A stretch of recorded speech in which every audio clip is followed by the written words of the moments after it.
आप सबको मेरा प्यार भरा नमस्कार। आज एक बहुत ही सुंदर कहानी आप सबको सुनाने जा रही हूँ। हींग वाला, जिसकी लेखिका हैं सुभद्रा कुमारी चौहान। लगभग 35 साल का एक खान आंगन में आकर रुक गया। हमेशा की तरह उसकी आवाज़ सुनाई दी, अम्मा, हींग लोगी?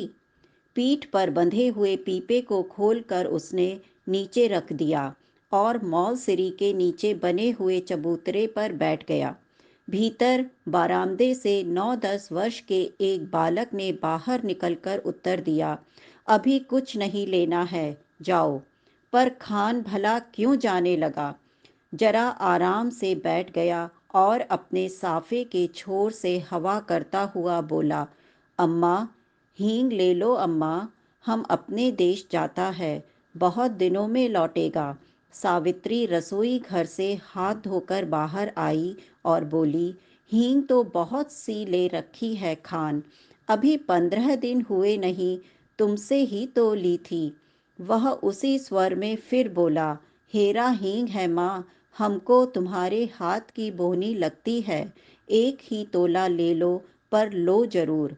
इतना कहकर फौरन एक डिब्बा सावित्री के सामने सरकाते हुए कहा, तुम और कुछ मत देखो माँ, यह हींग एक नंबर है, हम तुम्हें धोखा नहीं देगा।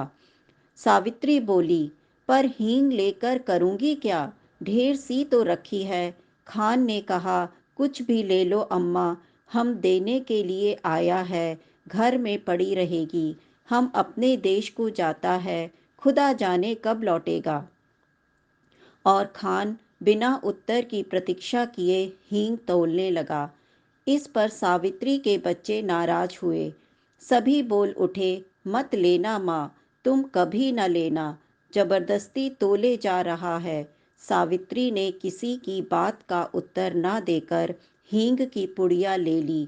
पूछा, कितने पैसे हुए खान? 35 पैसे अम्मा, खान ने उत्तर दिया। सावित्री ने 7 पैसे तोले के भाव से 5 तोले का दाम 35 पैसे लाकर खान को दे दिए। खान सलाम करके चला गया। पर बच्चों को माँ की यह बात अच्छी न लगी।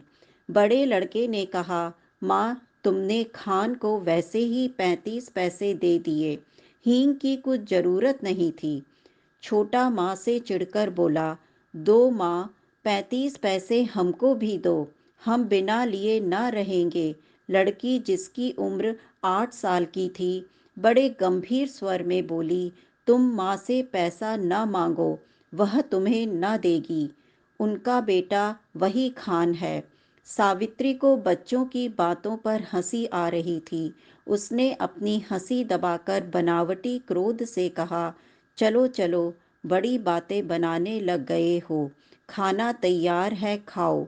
छोटा बोला, पहले पैसे दो, तुमने खान को दिए हैं।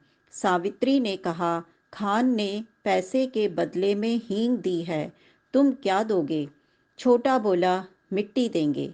सावित्री हंस पड़ी, अच्छा चलो, पहले खाना खा लो, फिर मैं रुपया तुड़वाकर तीनों को पैसे दूंगी। खाना खाते खाते हिसाब लगाया, तीनों में बराबर पैसे कैसे बांटे। छोटा कुछ पैसे कम लेने की बात पर बिगड़ पड़ा।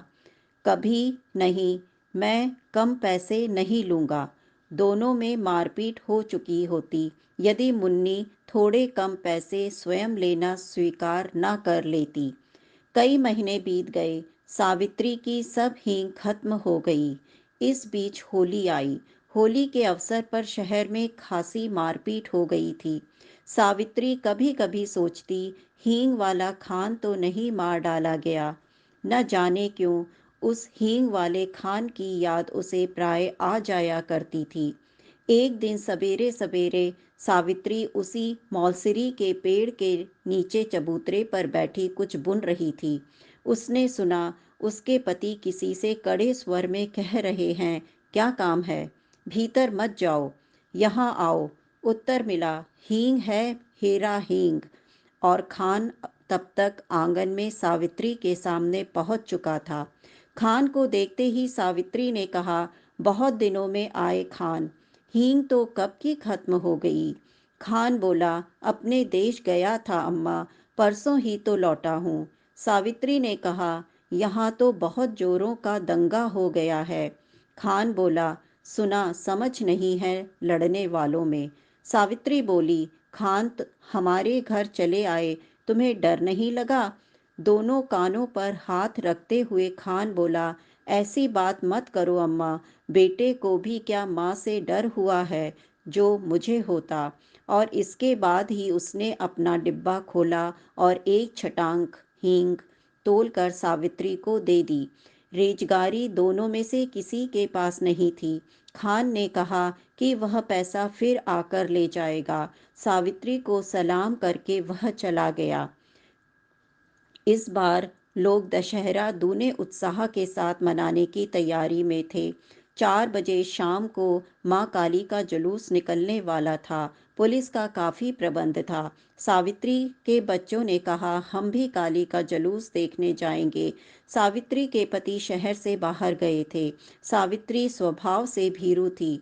उसने बच्चों को पैसों का, खिलौनों का, सिनेमा का न जाने कितने प्रलोभन दिए, पर बच्चे न माने सो न माने। नौकर रामू भी जुलूस देखने को बहुत उत्सुक हो रहा था। उसने कहा, भेज दो ना माँ जी, मैं अभी दिखाकर लिए आता हूँ। लाचार होकर सावित्री को जुलूस देखने के लिए बच्चों को बाहर भेजना पड़ा। उसने बार बार रामू को ताकीद की कि दिन रहते ही वह बच्चों को लेकर लौट आए। बच्चों को भेजने के साथ ही सावित्री लौटने की प्रतीक्षा करने लगी। देखते ही देखते दिन ढल गया। अंधेरा भी बढ़ने लगा, पर बच्चे न लौटे। अब सावित्री को न भीतर चैन था न बाहर। इतने में उसे कुछ आदमी सड़क पर भागते हुए जान पड़े। वह दौड़कर बाहर आई, पूछा, ऐसे क्यों भागे जा रहे हो? जुलूस तो निकल गया ना? एक आदमी बोला, दंगा हो गया जी, बड़ा भारी दंगा। सावित्री के हाथ पैर ठंडे पड़ गए। तभी कुछ लोग तेजी से आते हुए दिखे। सावित्री ने उन्हें भी रोका। उन्होंने भी कहा, दंगा हो गया है, अब सावित्री क्या करे? उन्हीं में से एक ने कहा, भाई तुम मेरे बच्चों की खबर ला दो। 2 बच्चे हैं, एक लड़की, मैं तुम्हें मुंहमांगा इनाम दूंगी।